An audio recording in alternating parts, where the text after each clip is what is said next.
AP బీజేపీలో గందరగోళం నెలకొంది. ఇంకా సీట్ల పంచాయతీ ఒక కొలిక్కి రాలేదు. 6 రోజులుగా ఢిల్లీలోనే పురంధేశ్వరి, సోము వీర్రాజు ఉన్నారు. ఏపీలో 10 అసెంబ్లీ, 6 ఎంపీ స్థానాల్లో బీజేపీ పోటీ చేస్తుంది. అయితే ఇప్పటి వరకు ఒక్క అభ్యర్థిని కూడా ఆ పార్టీ ప్రకటించలేదు. ఢిల్లీ కేంద్రంగా కొనసాగుతున్న ఏపీ ఎన్నికలకు బీజేపీ కసరత్తు చేస్తోంది.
ఏపీ బీజేపీలో గందరగోళం నెలకొంది. ఇంకా సీట్ల పంచాయతీ ఒక కొలిక్కి రాలేదు. 6 రోజులుగా ఢిల్లీలోనే పురంధేశ్వరి, సోము వీర్రాజు ఉన్నారు.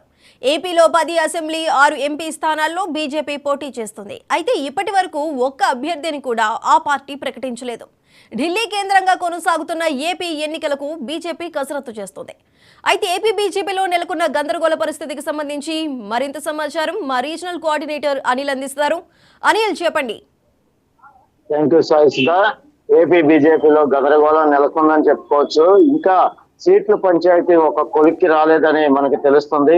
6 రోజులుగా ఢిల్లీలోనే ఏపీ అధ్యక్షురాలు పురంధేశ్వరి, సోము వీర్రాజులు అక్కడే ఉండి మకామేసి అక్కడ కసరత్ చేస్తున్నట్టుగా తెలుస్తుంది. మొత్తం ఏపీలో ఉమ్మడి పొత్తులో భాగంగా 10 సీట్లు అసెంబ్లీ, 6 స్థానాలు ఎంపీ స్థానాలు బీజేపీకి కేటాయించడం జరిగింది. అయితే ఇప్పటి వరకు ఒక అభ్యర్థిని కూడా బీజేపీ పార్టీ ప్రకటించలేదు. అయితే ఢిల్లీ కేంద్రంగా కొనసాగుతుంది. ఏపీ ఎన్నికల బీజేపీ కసరత్తు మాత్రం కొనసాగుతుందనే చెప్పుకోవచ్చు. ఎందుకంటే వారం రోజులుగా ఢిల్లీలోనే పురంధేశ్వరి, సోము వీర్రాజులు ఇద్దరు అక్కడే ఉండి కసరత్ చేస్తున్నప్పటికీ ఇంకా ఒక కొలిక్కి రాలేదు. అంటే అధికంగా బీజేపీ నుంచి అధికంగా సీట్లు కూడా ఆశిస్తున్నట్లుగా తెలుస్తుంది. ఇప్పటి వరకు బీజేపీ పార్టీలో పనిచేసిన సీనియర్ నేతలందరూ కూడా అసెంబ్లీకి కానీ అటు పార్లమెంట్ కి కానీ సీట్లు ఆశిస్తున్న నేపథ్యంలో ఎవరెవరికి కేటాయించాలనే దానిపైన కూడా బీజేపీ అధిష్టానం కూడా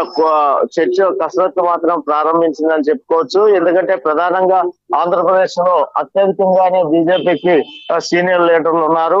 అదిలో భాగంగా కొంతమంది వైఎస్ఆర్ కాంగ్రెస్ పార్టీ అధికారంలోకి వచ్చినాక టీడీపీ నుంచి అత్యధికంగా కూడా బీజేపీలోకి సీనియర్ నాయకులు వెళ్ళడం జరిగింది. అయితే వారు కూడా సీట్లు ఆశిస్తున్న నేపథ్యంలో అక్కడ మొదటి నుంచి పనిచేసిన అభ్యర్థులు నాయకులకు ఏ స్థానాలు కేటాయించాలనే దానిపై కూడా బీజేపీ కసరత్తు చేస్తుందని చెప్పుకోవచ్చు. అయితే మొత్తం మీద కూడా ఇంకా ఈ లిస్ట్ ఫైనల్ కాలేదని కూడా మనకు తెలుస్తున్న సమాచారం. అయితే ఈ రోజు రేపటిలోగా పూర్తి చేసే అవకాశాలు ఉన్నట్లుగా తెలుస్తుంది సాయిసుధా. చిన్ని రోజులు అవుతుందా? కనీసం ఇప్పటివరకు అంటే 3 జాబితాల వరకు అభ్యర్థుల పేర్లు అయితే రిలీజ్ చేశారు టీడీపీ అధినేత చంద్రబాబు. మరి ఇప్పటి వరకు కూడా ఒక్క అభ్యర్థిని కూడా బీజేపీ పార్టీ ప్రకటించలేదు. దీన్ని ఏ విధంగా చూడొచ్చు అంటారు?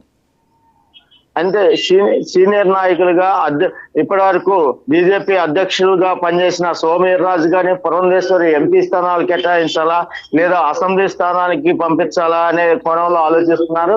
అలానే సీఎం రమేష్ కానీ ఇలా చాలా మంది సీనియర్ నాయకులు కూడా సీట్లు ఆశిస్తున్న నేపథ్యంలోనే ఇంకా అదే టీడీపీ జనసేన కూడా అసెంబ్లీ సీట్లు ప్రకటించడం జరిగింది, జనసేన ఎంపీ సీట్లు కూడా ప్రకటించడం జరిగింది, టీడీపీ ఎంపీ సీట్లు కూడా ప్రకటించడం జరిగింది. అయితే క్లియర్ గా బీజేపీ అధిష్టానానికి మాత్రం ఏ నియోజకవర్గాలు కేటాయించారని కూడా ఇప్పటికే క్లియర్ గా అర్థమైంది. అయితే దీనిపైన స్పష్టత రావాల్సి ఉంది Sai Sudha. Right Anil, thank you.